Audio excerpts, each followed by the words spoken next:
শত ব্যস্ততা আর কাজের মধ্য থেকে একটু ফ্রি টাইম নিজের জন্য বের করে চলে এসেছিলাম পছন্দের রেস্টুরেন্টে। আর পছন্দের রেস্টুরেন্টে এসে আমি আমার পছন্দের খাবারটা অর্ডার করে দিয়েছিলাম।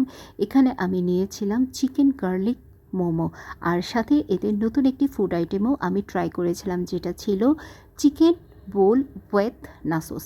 তো এক কথায় বলবো অসাধারণ, কারণ ডলিস মোমোর প্রতিটা খাবারই আমার খুব পছন্দের। এদের শুরুর লগ্ন থেকে আমি এদের অনেক বড় ফ্যান ছিলাম, এবং ফ্যানটা ছিলাম হচ্ছে মোমোর প্রতীক।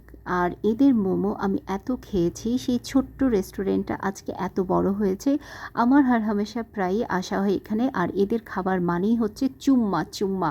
প্রতিটা খাবারের এবং বাইটে আসে মন ভিতর থেকেই বলে ওঠে একটা চুম্মা এই খাবারের জন্য। আর এটা ছিল নতুন সংযোজন, তো খেয়েছি। আমার কাছে টেস্টটা সো মনে হলেও দাম অনুযায়ী খাবারের পরিমাণ বেশ অনেকটাই কম ছিল। একজনের জন্য ঠিক আছে, নর্মাল, কিন্তু যারা একটু খেতে ভালোবাসে বা ২-৩ জন একসাথে আছে, সেক্ষেত্রে একটু পরিমাণটা আমার নিজস্ব মতামত খুবই কম লেগেছে। তো এই ছিল আমার ছোটোখাটো খাওয়া দাওয়ার ব্লগ। টাটা।